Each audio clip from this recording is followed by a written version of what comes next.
Hi, my name is Mayhemstar and welcome to There's Something Wrong with My Blind Date. Name. Yes, no. Input your name, Mayhem. Hobby. Oh, it's specific. Interesting. He, him. I like gaming. I love mac and cheese, my favorite quote. My favorite quote is... Oh, it worked. My favorite quote, the meaning of life is to eat, sleep, and shit. Done. Tuesday. It's raining. Should have brought an umbrella, the rain feels nice. Save. Immediately given choices. Should have brought an umbrella. You should have brought an umbrella with you, it wouldn't do you any good to catch a cold now. The roads are empty, night creeping into the city. Despite your protest, the nurses had to shoo you out, with visiting hours having been over. You try not to think about the hospital behind you. You try to ignore the image of your mum in that small white room, the smell of disinfectant, and the coughing of other patients in the ward. She's always been your hero. She taught you to be kind. She taught you to be strong. She raised you on her own, and told you how proud she was to call you her son. It hurts to see her in that room, hooked up to all sorts of tubes and IV drips, her skin bruised from the needles. As usual, you paid her a visit, and as usual, she gave you a reassuring smile, telling you that everything will be alright. You try to ignore what the doctor told you. Stage D heart failure. 1 year left, maybe less. You think about your mum again. She's lost weight. Her eyes look sunken, the wrinkles on her face more prominent. Has your hero always looked this small? You looked up at the sky. I should get out of the rain. There's something wrong with my blind date. Title drop now? Location, glass lounge bar. No, this is nice. A bell chimes as you open the door, announcing your arrival. C02. Welcome to the glass lounge. Oh, it's you. You miss me? Not particularly, no. You walk over to the bar, taking a seat in front of C02. Mayhem. You're dripping water all over my floor. Save.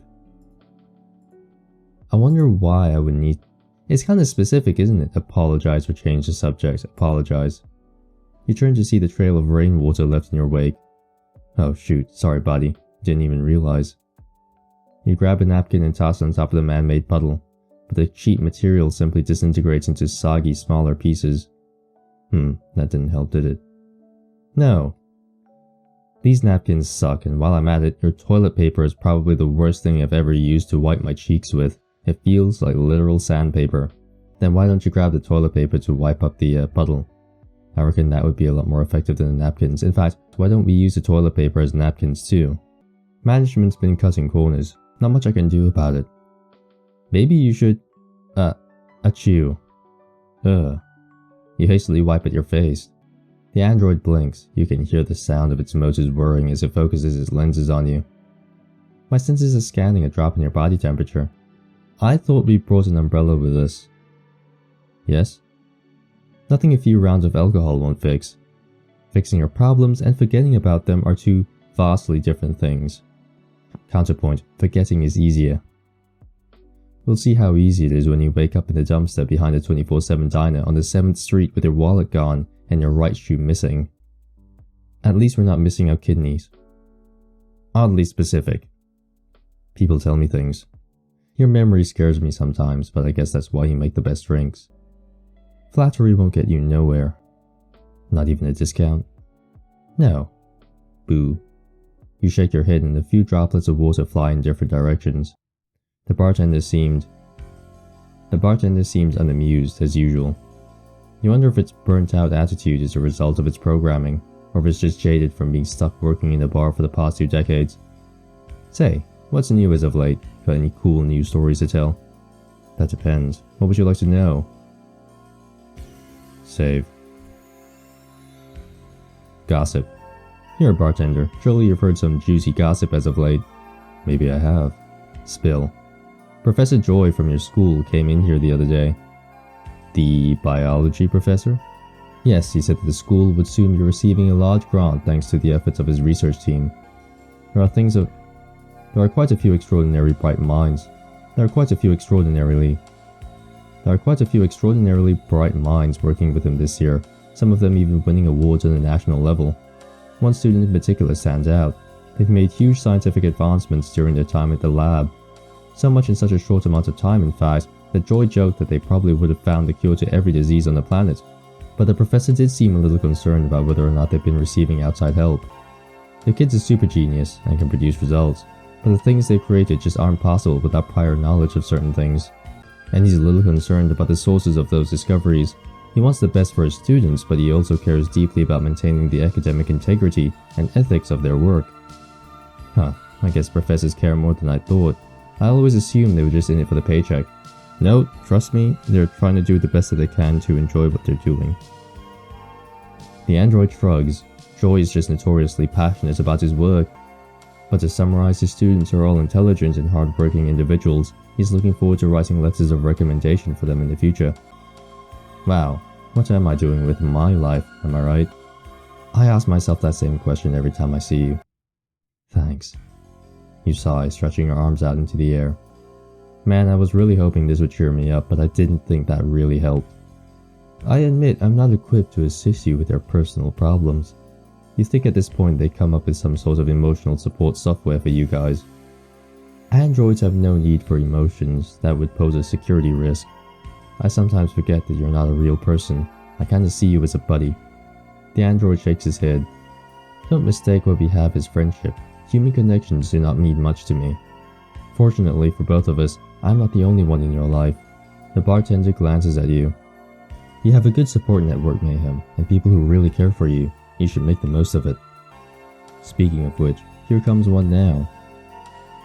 Mayhem? Puppy. Why is your name Puppy? Mayhem, hi!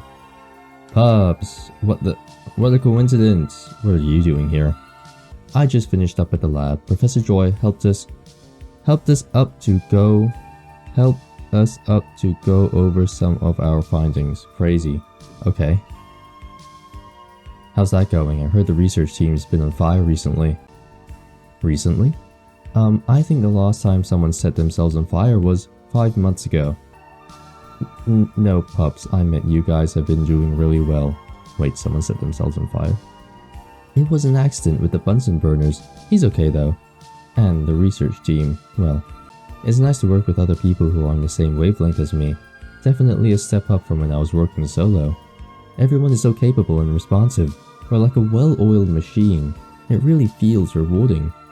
Glad to see you're having fun. By the way, who's the super genius on the team that I've been hearing so much about? Professor Joy's been gushing about them apparently. Super genius? Oh. Alaf, maybe. She's really smart. She catches on to things quick and she's a hard worker too. She's going places for sure. Oh ho ho. High praise coming from you. Are you interested in her? Not really. She's handy to have around, that's all.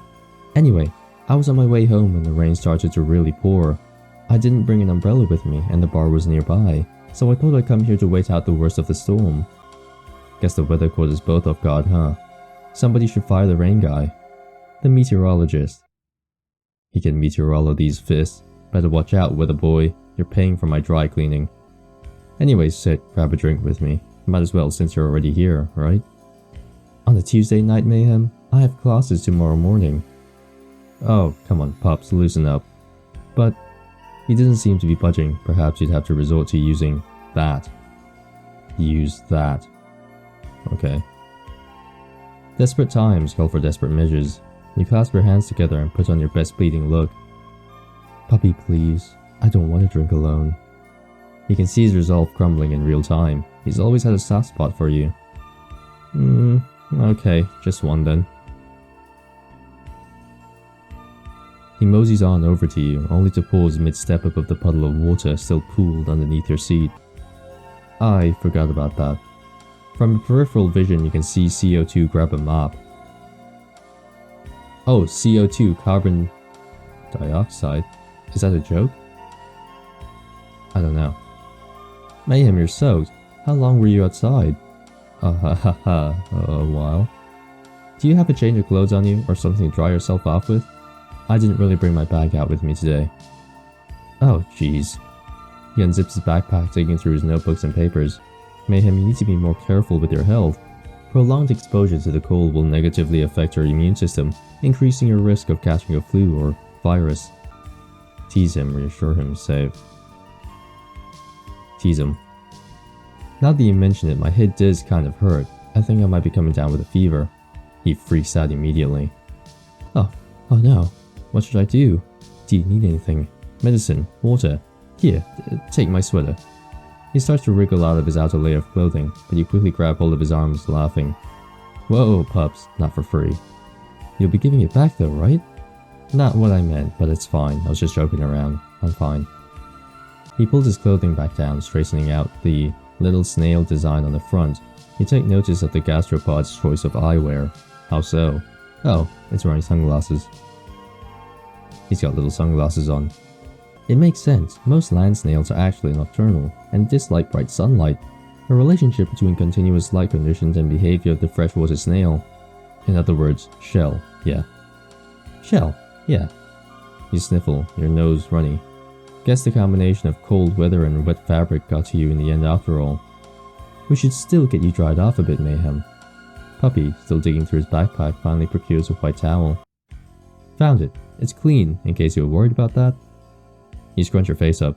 Seriously, pups, I'm fine. And why do you just carry around a towel with you? It's convenient. I use it as a pillow sometimes when I need to sneak in some sleep between classes. That's what I do. Well, not exactly with a pillow, but with my hoodies and my jackets. I would fold up my hoodie, put it on the desk, and I sleep on top of it. That's exactly what I do. That's not weird, is it? I don't know. What do you think, bartender? Very odd. Why not just bring a pillow at this point? I mean, towels could be used for other stuff too, like dipping it in chloroform to knock people out. No, I meant like using it as a picnic blanket. Indeed, chloroform. Indeed. Chloroform kidnapper, your evil deeds end here and now. You guys do know that the application of chloroform via inhalation is a lot more difficult than just dipping a towel in it and holding it over someone's mouth, right? You. What?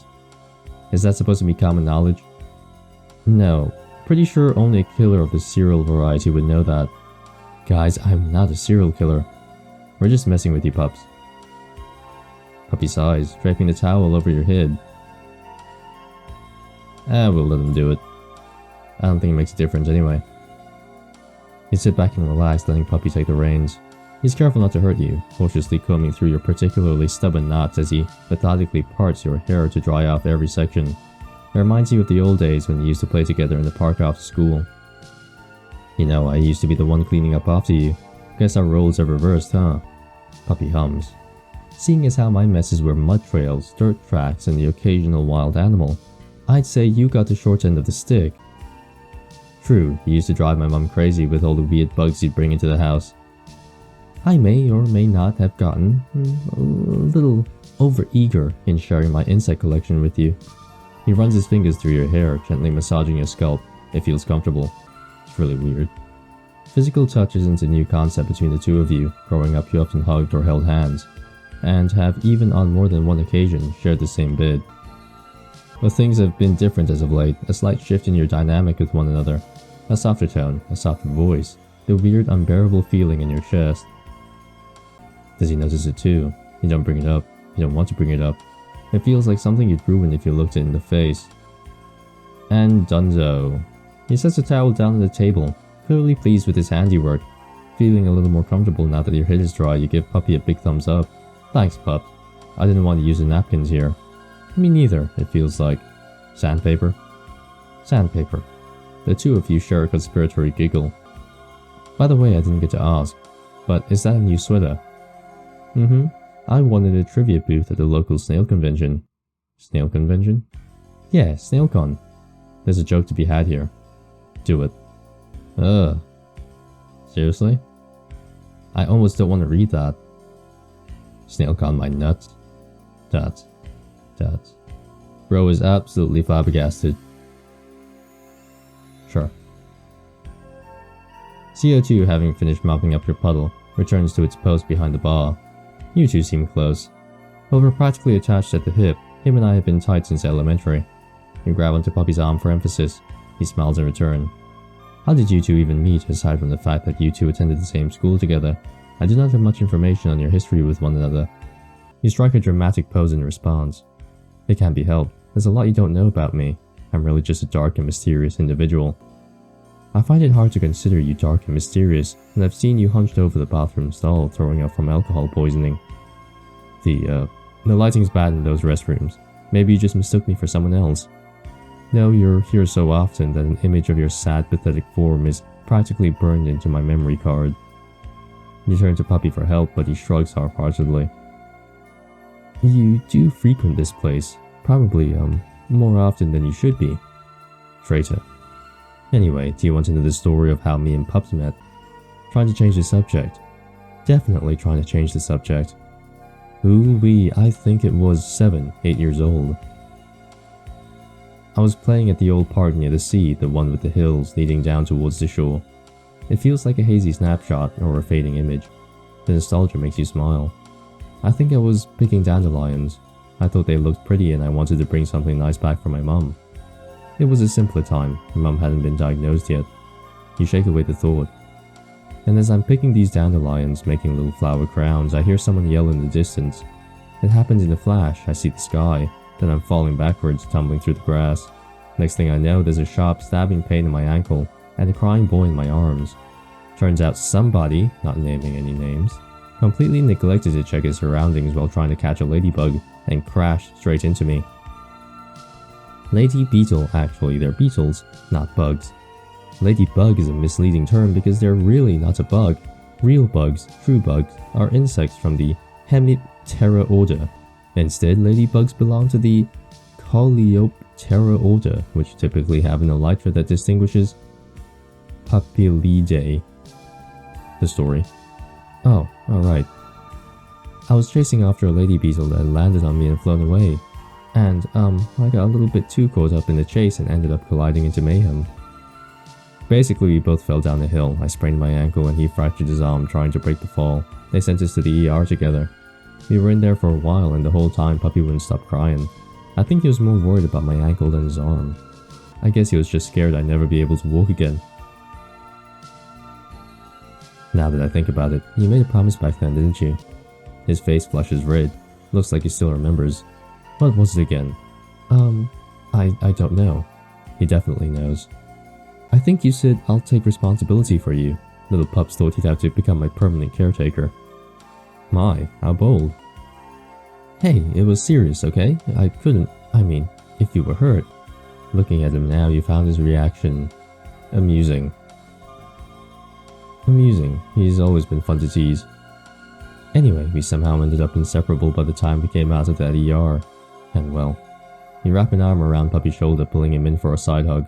We've been the best friends ever since. A missed opportunity. You could have sued for personal injury. Oh, don't pick on the poor guy. He was just excited to show off cool bugs, beetles, to his friends. And plus, we wouldn't have met if he hadn't crash landed onto me, so all's well that ends well. 2 bodily fractures for a chance meeting seems hefty to me. Honestly, a small bone was a small price to pay for me to meet Mayhem. I'd happily break more if it meant I could be friends with him again in another life. He gives you a genuine smile. You'll always be my first pick. Be appreciative. Puppy's awkward at times, but he's always been straightforward and honest about his fondness for you. It's one of the many things you like about him. You can't help but to return his smile. And you're my first pick too. But no more broken bones. I prefer having you around in one piece. Speaking of that park though, I wonder what happened to it. Is it still there? No, I was in the area once and stopped by. They completely demolished it. There's a large commercial building standing in its place now. Oh, that's a little sad. Yeah, I miss it too. That hill was special to me. You turn to face CO2, who looks almost amused. Can robots even feel amused? What? Nothing, just an observation. Now, are you two ready to order, or am I going to have to peacefully escort you off the premises? Puppy doesn't even miss a beat. 1 A-Gap's devotion for me, with extra strawberries and a sugary rim. The usual then, and you, Mayhem. Mania's infatuation, pragma's tenacity, A-Gap's devotion. Mania is infatuation mania. Wasn't A-Gap's devotion? Oh, he just described it. Mania is infatuation. You glance at the menu. It's vodka, stained crimson by the raspberries and blackberries floating at the top. You've never seen this drink before. This is a new menu item. CO2 follows your gaze. Mania is infatuation. We've added it recently. I can't say I'd recommend it though. We've already gotten multiple complaints about the taste. Maybe you're losing your touch, old bot. Or maybe it's just a shitty drink. The idea of ingesting god-awful vodka has your interest piqued. I love shitty drinks. Give me one. It's your funeral. You watch in silence as the android begins to measure out the portions of your drinks with extreme precision. It's almost mesmerizing. Puppy gives you a small tug on your sleeve, breaking your concentration. Mayhem, what's up? Tomorrow after you're done with classes, are you free? Tease him. Yeah, why? You asking me out on a date? It can be, whatever you want it to be. I'm happy as long as we get to hang out. So where to? I just wanted to check out the new commercial building you mentioned. The one where the park once was.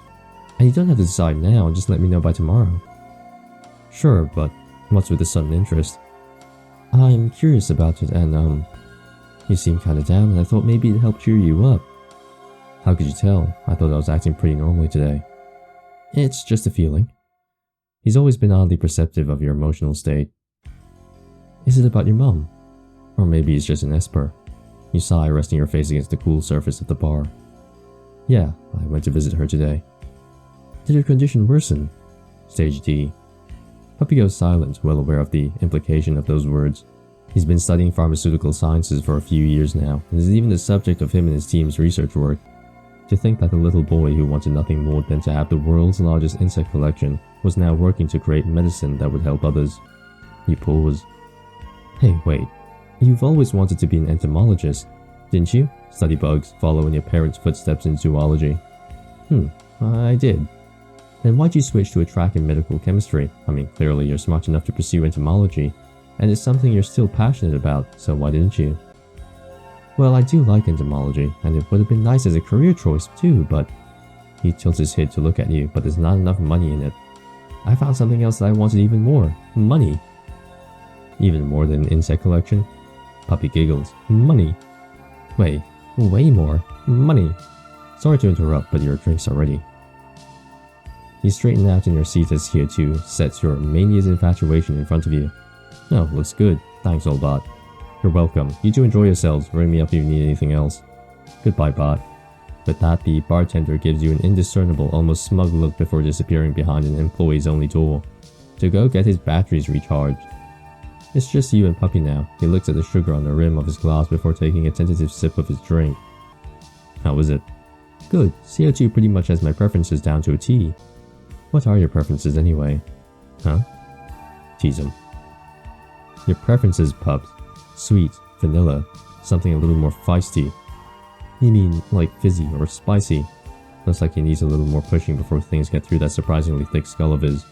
You trace your finger on the edge of his glass, picking up tiny crystals of sugar before popping into your mouth. Sure, spicy. He looks confused for a moment, gears working overtime in his head, and then his mouth parts into a small O. Looks like he's finally caught on. Are we talking about drinks? I don't know, are we? Looks like his poor brain is fried. You decide to let him off easy for now. You pick up your own glass, admiring the intricate work that went behind layering the liquids inside. Then tentatively, you take a sip. Your face sours up. CO2 was right, this does taste like crap. The vodka itself is flavorless, instead relying on the black cherries and raspberries sprinkled in it for extra taste. Even still, it does nothing to mask the ill sensation that comes with it. You feel like throwing up. Puppy downs the rest of his drink and wipes his mouth with a napkin. Then he fidgets around for a moment, something clearly on his mind. Give him a gentle push, something up pups. Sort of. I just need to think about how I should word it. He tugs lightly on his stray strand of hair, a nervous habit of his. Oh, I got it. You're probably the strongest person I know, Mayhem. You always face your hardships head on without any complaints. And well, I really look up to you for that. I think it's an incredible... And, well, I really look up to you for that. I think it's an admirable strength. But whenever you're feeling down, you tend to hide it from other people, even if you're really, really struggling. You still go about your day with a smile as if nothing is wrong. He peers at your face, gauging your expression. I know I'm not the best person to talk about this kind of stuff with, but I've been around you long enough to know when you're really hurting. So, it's fine for you to be sad. I never judge you for it. And it won't make me think any less of you if you do. He tugs his stray strand of hair again. I know there's not much I can do to help, but I'm here for you. For anything, if you need it. Oh, sweet puppy Lee Day. What did you ever do to deserve him? Ask for a hug. You reach out for a hug and Puppy immediately wraps his arms around you. It's instant comfort.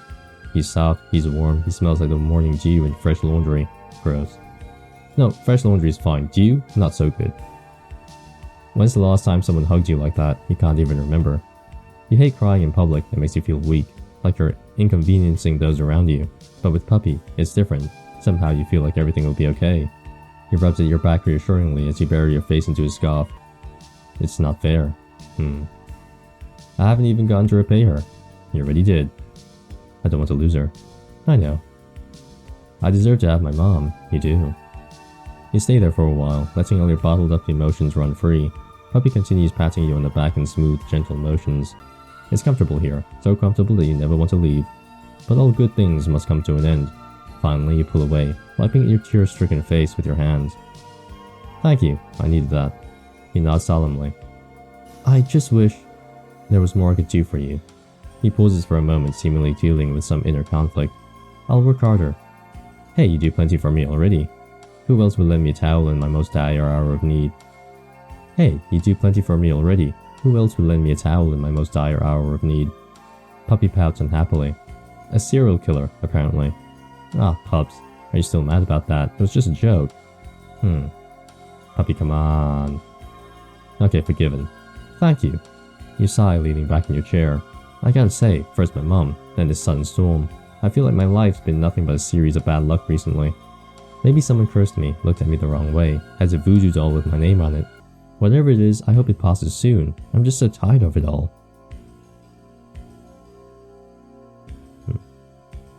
Oh, wait, I've got it. He fumbles with his scarf for a moment before presenting to you with something shiny. Here, you can have this. The pin colors are a bit faded and chipped from years of wear, but it's clean. He's been taking good care of it. I've never seen Puppy go a day without this trinket, so it comes as a surprise that he's offering up something so precious to you now. They say lady beetles can grant you a wish. I know it's not a real one, but maybe the magic's still there. I didn't really take you for the superstitious type, being a STEM kid and all. Heh. There are some things in this world that science just can't explain. Take the pin. You pick up the pin from his hand and carefully hook it onto your own shirt. Thoughts? Super awesome sauce. You think some of your genius will get transferred to me now too? Now you're asking for too much. This is so childish. What's next? Don't tell me you two still believe in Santa Claus. You turn your face to your uninvited guest. Louise Lu. Oh good, so your eyes do work. Louise Lu, your friend, your enemy, you're not quite sure. She has the presence of a tornado, entering and exiting people's lives on her own whims, without much regard for the destructive path that she leaves behind. You. Pups. Yeah. This thing was supposed to bring me good luck, right? Well, there's no actual correlation between lady beetles and the increased statistical probability in good fortune. Are you sure you didn't just curse me instead? I don't think so. Louise crosses her arms in response, not fazed in the slightest by her obvious displeasure at her appearance. Do you even know how long I've been sitting here? No. 10 minutes. I've been sitting here for 10 minutes waiting for either of you to take notice. Do you have any idea how embarrassing it was for me to watch you two flirt with each other? Just thinking about it makes me want to throw up. You know, you could have just said hi. I didn't want to interrupt your little moment. She impatiently taps her finger on the bar's countertop, clearly irritated. You're not quite sure what's gotten her so riled up. She's usually cool and composed. Something must have really ticked her off. Hi Louise, it's been a while. She doesn't respond. Are you interested in lady beetles? I have an illustrated book that provides a look at the evolution of the insect family. Oh, never mind. You sigh. So Louise, are you here to finally apologize for ghosting me for the past few months? It was not done out of malice. I'm not an idiot, Louise. You were mad that I didn't want to be your personal little secretary, and you decided to take it out on me by ignoring all my texts and calls. That's kind of weird because if you want to get back at someone, the best thing to do is not to get back at them. It's just to leave and not call or text anymore. Just leave. Believe whatever you want, Mayhem. I have neither the time nor the patience to correct every wrong notion a person has had about me. Maybe they're not notions, maybe it's just the truth. Dots. You know, it's not like you had a great reputation in the first place. Before we even met, I heard all those bad rumors about you. I thought it was because people were jealous. I mean, you're rich, you're conventionally attractive, and you've got charisma in your own way. So I thought maybe you were misunderstood. Maybe people just didn't like seeing a successful woman and wanted to put you down. I have a lot of thoughts about this game, and the dialogue, and the whole concept, and I have a sneaky and I'll talk about it later. But now that I do know you, I can say this for sure. You're just objectively a terrible person. The only reason you ever keep people around is because they still have something of value to offer you. As soon as they outlive their use, you toss them aside. Louise doesn't even bat an eye at your accusation. Mayhem, everything in this world is transactional. You give something in the form of time, labor, or money, and you receive something of similar value in return. Friendships are transactional. Love is transactional. Even families are transactional. It's not uncommon to see fights break out amongst relatives over financial reasons. If something or someone loses its value, it gets thrown away. That's just how the world works. As long as someone has talent or can provide value to my life in any way, I am more than willing and happy to compensate them for their time and effort. And I have. I've always been fair in upholding my end of the bargain. I think the reason you are so upset with my lack of communication is because you're mistaken about our relationship with one another. I'm not your friend, or your companion, or your partner, or your lover. I'm just here to do business, so don't go growing any personal attachments to me, because I won't for you. Glad we're on the same page then, because I never want to see you again. An air of tension stagnates between the two of you. Finally, Louise sighs. Goodness, I don't know why I'm still here. Normally I'd have left by the first insult, and plotted your downfall by the second. How generous, so why haven't you? I don't know. I've been asking myself the same question as of late. Perhaps it's pity. No, it's more like sympathy. What happened to not developing any personal attachments? Perhaps it's because it's one of the few times I can relate with someone else. I know your mother's condition. That catches you off guard. Why the hell are you digging around through my life? Just hear me out, Mayhem. I'm no stranger to the grief you're experiencing right now. I lost my ma and pa when I was 17. Losing one's parents, it's not a pain I would wish upon anyone else, and I mean that. She seems genuine. There's a hint of profound, bitter sadness behind her hardened gaze. You never liked Louise, but you do to some degree respect her. Despite her questionable methods, she's always been capable and firm. A woman who, much like you, stubbornly refuses to show even a moment of weakness to others. You've always viewed her as an unshakable pillar, not to be looked down upon, nor pitied. But right now she doesn't look like a towering figure of steel will and unshaken resolve. You look at her, and all you see is a vulnerable young girl. Ask her about it. Louise Lu is the last person you expected to find solace in, and yet as she sits before you now, you feel an odd sense of connection with her, a mutual understanding, forged through mutual pain. What happened? I don't know the full story. The police only ever figured out bits and pieces based on circumstantial evidence from the crash. Story? Are we finally getting story? It happened 6 years ago, on my birthday. Let's go! Story! Something that matters!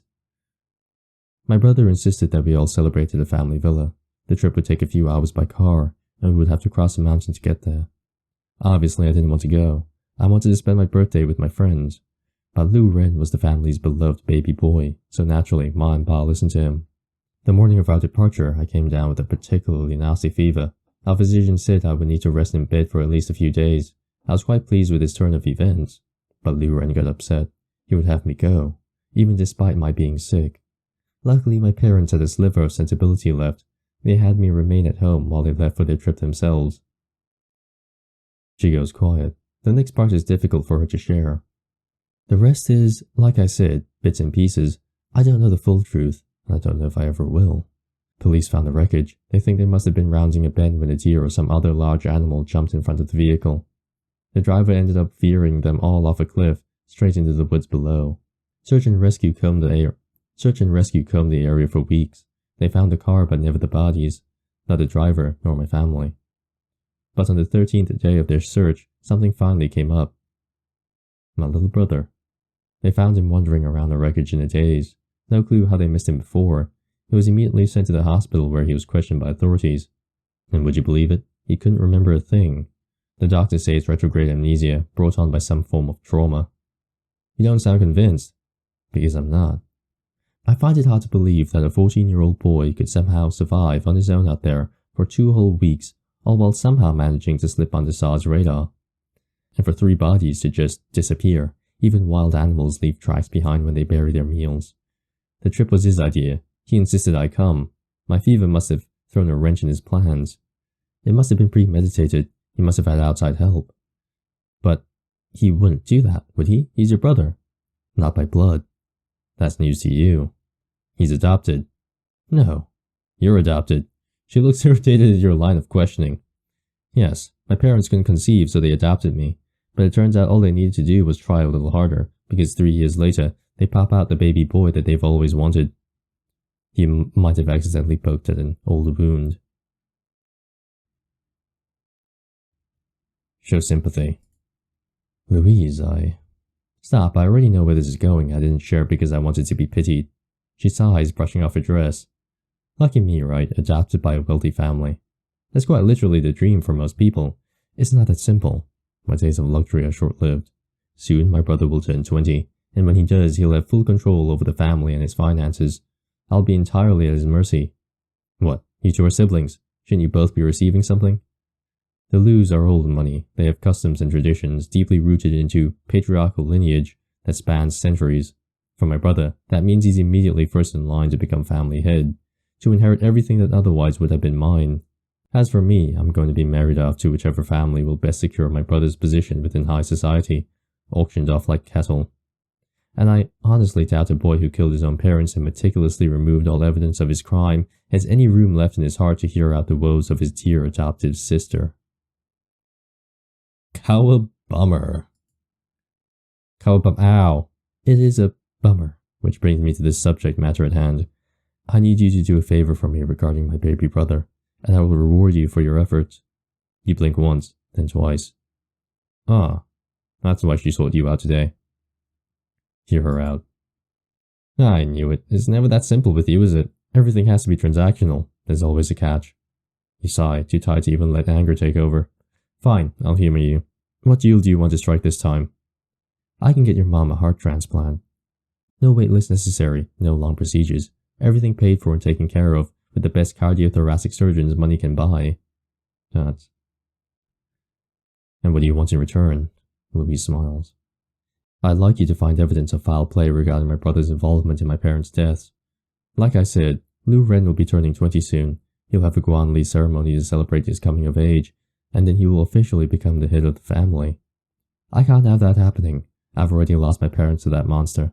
I refuse to lose their legacy as well.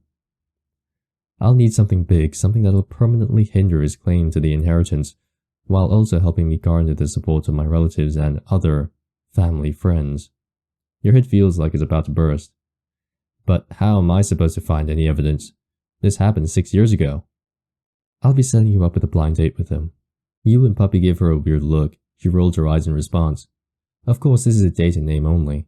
What I really want from you is to extract information out of him pertaining to my parents' case. If you succeed in bringing me back something useful that I can actually use, I'll have my people on standby begin a transplant operation on your mother. And if I don't, then the deal's off. This doesn't seem safe. What makes you so sure your brother will agree to this date, especially one that you set up for him? He will.